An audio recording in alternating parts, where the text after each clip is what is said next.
कल्पना कीजिए एक ऐसी अदृश्य शक्ति की जो हमारे हर काम, हर विचार और हर दिशा को कंट्रोल करती है। आज के इस खास विश्लेषण में हम शिक्षा मनोविज्ञान के सबसे पावरफुल टॉपिक अभिप्रेरणा यानी मोटिवेशन को डिकोड करने वाले हैं।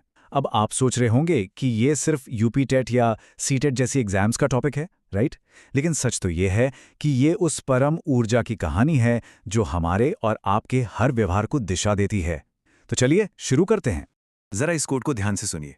जैसे इंजन को चलाने के लिए ईंधन चाहिए, वैसे ही सीखने और पढ़ाने के लिए अभिप्रेरणा चाहिए। सीरियसली, इस बात की गहराई को महसूस कीजिए।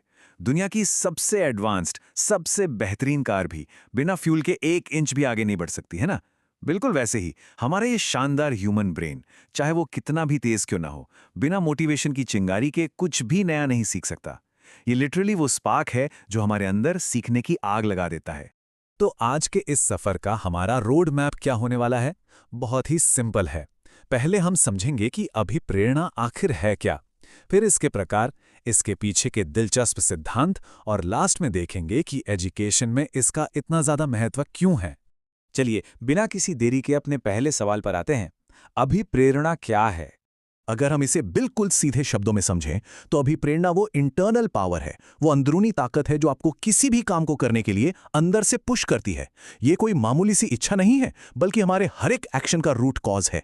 आपने देखा होगा ना, जब कोई स्टूडेंट सुबह जल्दी उठकर नींद और आलस को हराकर अपनी किताबों के सामने पूरी एकाग्रता से बैठता है, वो जो ऊर्जा उसे उसके गोल की तरफ खींच रही है ना, बस वही अभिप्रेरणा है। ये कभी दिशाहीन नहीं होती, ये हमेशा लेजर की तरह फोकस्ड होती है। अब आप सोचेंगे कि क्या ये मोटिवेशन हमेशा एक जैसा होता है? बिल्कुल नहीं। तो चलिए भाग 2 पर चलते हैं, अभिप्रेरणा के प्रकार। हमारे माइंड को चलाने वाला ये ईंधन मुख्य रूप से 2 तरह का होता है और दोनों एक दूसरे से एकदम अलग हैं। पहली है आंतरिक अभिप्रेरणा या इंट्रिंसिक मोटिवेशन। ये तब पैदा होती है जब आप कोई चीज सिर्फ इसलिए सीखते हैं क्योंकि उससे आपको गहरा आत्मसंतोष मिलता है या आपको सच में कुछ नया जानने की भूख होती है। ये सबसे प्योर और लंबे समय तक चलने वाला फ्यूल है। और दूसरी तरफ है हमारी प्रैक्टिकल दुनिया की बाह्य अभिप्रेरणा यानी एक्सट्रिंसिक मोटिवेशन। जब हम मेहनत अच्छे मार्क्स लाने के लिए, किसी से तारीफ सुनने के लिए या सोसाइटी में अपनी पहचान बनाने के लिए करते हैं। देखा जाए तो दोनों ही अपनी जगह काम करते हैं, लेकिन वो जो अंदर वाली आग है ना, उसका असर हमेशा ज्यादा गहरा और पक्का होता है। तो अब वक्त आ गया है इस मनोवैज्ञानिक इंजन का हुड खोलने का और इसके मैकेनिज्म को समझने का। हमारा तीसरा हिस्सा है अभिप्रेरणा के सिद्धांत।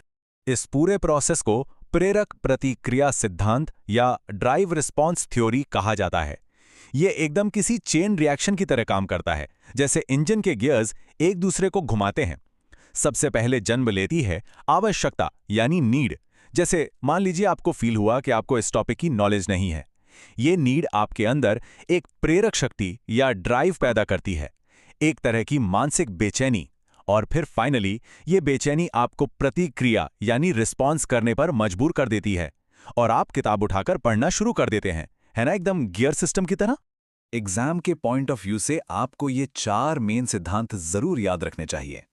पहला है प्रवृत्ति सिद्धांत, जो कहता है कि हमारी जन्मजात प्रवृत्तियां ही हमारे बर्ताव को चलाती हैं।